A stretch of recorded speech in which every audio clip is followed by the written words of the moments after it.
or you aren't going to hold people to some sort of standard of like, you have to be in doing this for 25 years and then we'll let you do this other thing, then we have to vote and support those candidates, right? We can't just say business as usual. We have to work hard and really rally, bring 5 of our friends to the polls, right? Like, we have to do that work if that's the thing that we want to see happen.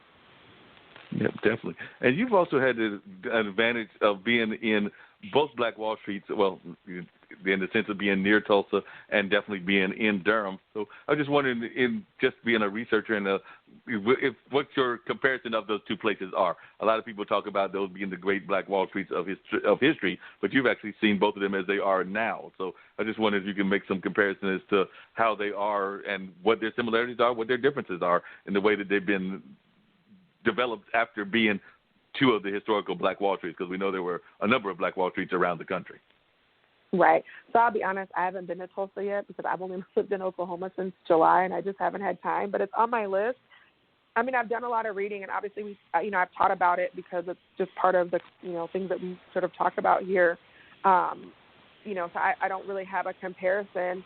I will say that I still think there's still so much potential for Black entrepreneurship and like Black uplift in Durham. And so just trying to be strategic and smart and thoughtful about the way we implement those things, right? Because economic development is coming. And that, I should say, that's one thing I really appreciated about Pierce when he ran for council in 2017, is that he also, I should say, his campaign in the local election was also such a love letter to Black Durham, right? Like, I can remember going to every candidate forum, and he just reminded us about how much money had been, put into such a small radius in the city of Durham and that downtown block.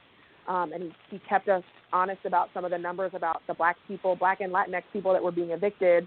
And I think that he was also very, very aware of sort of, the city is changing, right? And so how do we keep the history that we know and love? I mean, I love the history of Durham. I love the city of Durham. And I love what it meant for me just as a young Black professional to get to live there, to buy my first home there, right, to know that that can happen in a place like Durham, right, and that's the history that we have, economic power in a place, and I think that's really important. And so I think, the thing about Tulsa right now, obviously, is, this year or next year is like the 100 years since the race massacre, and so a lot of people have turned their eyes on Tulsa. One of my colleagues does research on Tulsa. And so it's just such an interesting thing to think about. It's not that, we didn't have a massacre in the city of Durham, but there was so many economic development programs and urban renewal, right, that took out our neighborhoods, building 147, right? And so it wasn't a massacre in the same sense, but it was a devastation of the Black community, right? And so you do wonder what could have happened if we had sort of not made those decisions.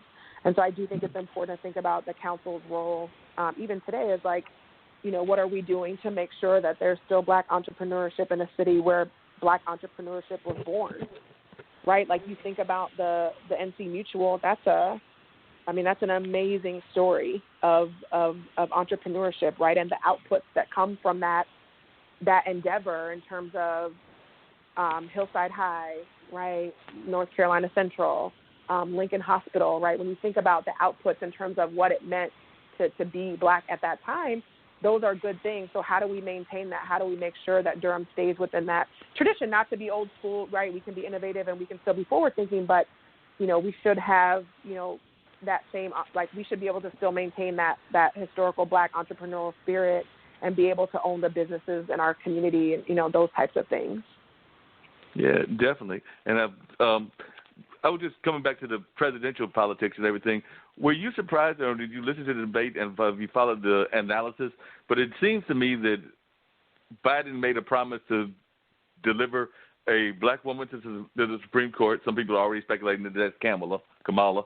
And then he also said he was going to get a woman in office. I've heard everybody from Elizabeth Warren to Amy K to I've now hearing people spotted the idea that it could be Stacey Abrams. So I just wondered what your thoughts are. Were you surprised that he made that kind of a commitment to go that far? I mean, because I know one of the other articles that you wrote was about the power of women of color and how they are starting to have even more of a role on the national political landscape. And with him making that promise, that definitely seems to validate that kind of stance. Yeah, I mean, I think it's a strong step, and I think it's a strong signal. I mean, I will say, hopefully he's more thoughtful, right? Because you can think about 2008 with McCain picking Sarah Palin, right? Sort of, I think he hoped it would be like, oh, look, we put a woman. It's any woman, everyone's just going to support her. I think that's not going to be true, right? So I think he needs to be strategic. Yes, would I like to see him pick Warren? Absolutely. I think she's competent. I think she has a plan for everything. But, there's also, obviously people were not quite ready for her at the presidential level. I don't know what that means at the vice presidential level. Of course, Abrams is very popular. She has a national profile. People seem to like her. And to be fair, she almost won her election, right? It's hard to imagine that if there weren't for the, people being removed from voter rolls, that she might already hold office, right? So I think that's important. I think Kamala would, could potentially be a good Supreme Court nominee. I just hope it's thoughtful, right? Going back to something I said earlier, like, don't just pander.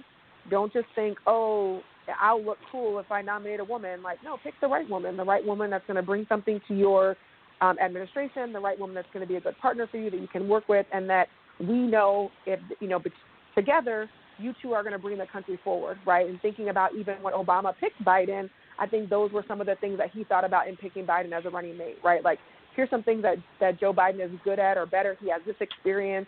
He can do these things. That's a good partner for my presidency, right? Not just a scheme or a scam or some sort of, thing, a novel thing that gets people allegedly to vote for me. I think that's probably not a good plan. I think it should be thoughtful. And I'm obviously interested in it. But, it still needs to be the right person. And I would say that for whoever he picks, I hope it's the right person that we can really see, okay, this administration together, I can see how they're going to move us forward on X, Y, and Z.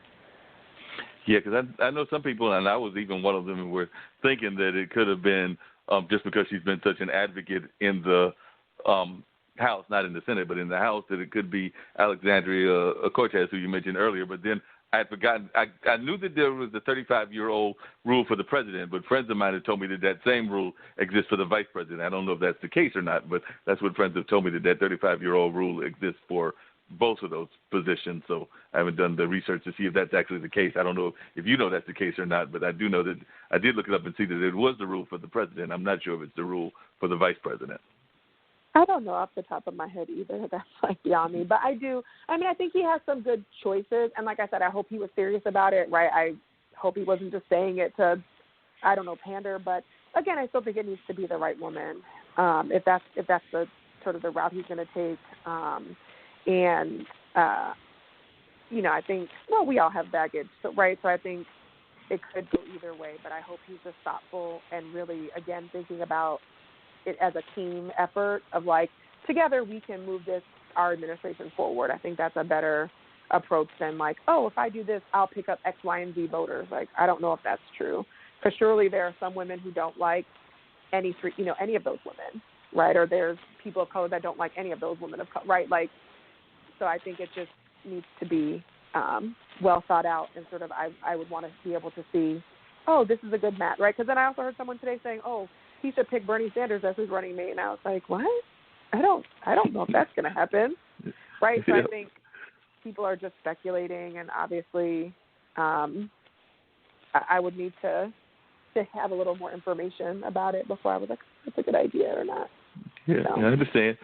And I just looked it up. It does say because the vice president could be president at any moment, the same requirements do apply. So you have to be 35 years old and a natural born citizen. So it does look like that 35-year-old rule does exist for the vice president as well. Now, in all your research that you've been doing on this kind of political front, and I've referenced a couple of the articles that you've written both about Durham politics and on the national level and everything, what are some of the things that have surprised you the most? Because I'm sure that you've been doing this research for a number of years, both here as well as now in Oklahoma, and like you said, you spent time in California, in New Jersey. So what have been some of the things that, if somebody had asked you before you got into research and started doing this kind of work on a regular basis, they'd ask you what something that you did not expect to find that you have found that's really shocked you, whether it was on the presidential side, whether it's the way that we handle politics. I know I get the feeling that you're not the biggest fan, and I know I'm not either, of the Electoral College, but what are some of the things that have surprised you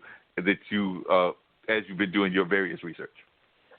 I think the number one thing, and if any of my friends are listening, I won't be surprised at this, is I think local politics is the most important politics that we should be more engaged in, and voter turnout is historically low, even though your day-to-day life is much more impacted by what happens at your local level than any other level, right? And so I think the flip side of that is also the unprecedented access that we have to our local elected officials, right? You can go to any school board meeting, you can show up to the county commission, and you can go to the city council. You can just sign up. You get to talk 3 minutes. We can't show up to Congress and ask for that. We can't just show up to a meeting for the president and ask for that, right? You might be able to do it some of your with your state legislators, right? Like that you can maybe set up an appointment. But I just think local politics, it affects our day-to-day lives. And if they have a bad trash contract, your trash isn't picked up.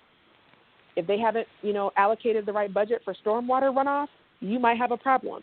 If your sidewalk needs repair, that's who you need to ask to fix it. That will affect your day-to-day life, and yet turnout hovers 18%, 20%, right? And so I think the thing that I have always just been shocked by is, wow, people really just don't care about these local politics, even though that's your real life right there. Every first and third Monday or whatever your council votes or meets, So I think that would be the one thing is just like, if people say, oh, voting doesn't matter, it can really matter in a local election because not enough people are voting in them.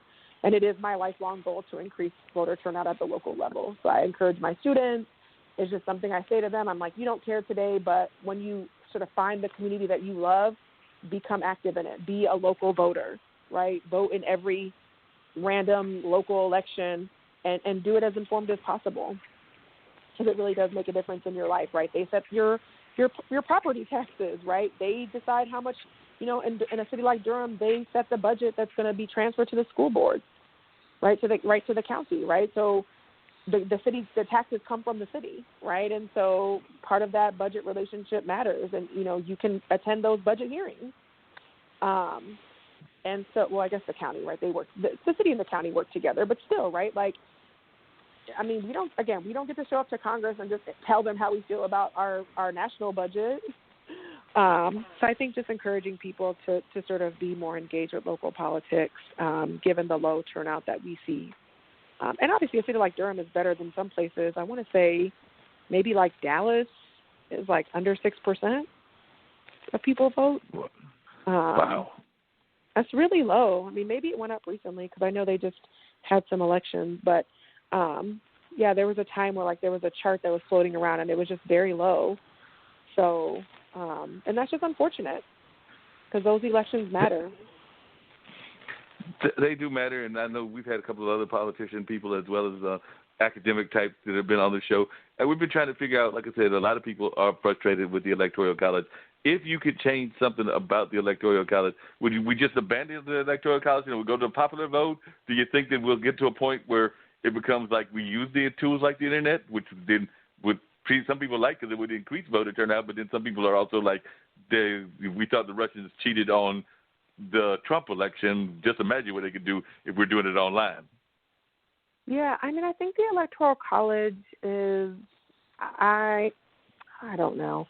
I go back and forth because I understand what the founders were thinking, although I'm not sure that they thought it all the way through, right? And, to be fair, right, it was the system was set up at a time where, even black people weren't counted fully as people, right? So it's like we're in slavery times and it's the 3/5 rule. And so it was designed to sort of make sure that, the South didn't get over-representation in terms of how we vote and, but now we all can vote. In some ways, we all have access to the same things. So I don't know if it's as necessary as possible. And now that I live in a state, right, we're never going to see the presidential candidates again this election. They're done, at least the Democratic ones, right, because Oklahoma's going to go red. And so they're not going to spend their time and effort here, right? And so that feels frustrating because I still have to live here, right? So then what can I do? I'm basically just going to focus on down ballot, right? I have a friend who's running for sheriff. I have, we flipped a seat here in Oklahoma, not me, but like I live here, but they flipped a seat. Her reelection is iffy. I'm going to try to support her campaign.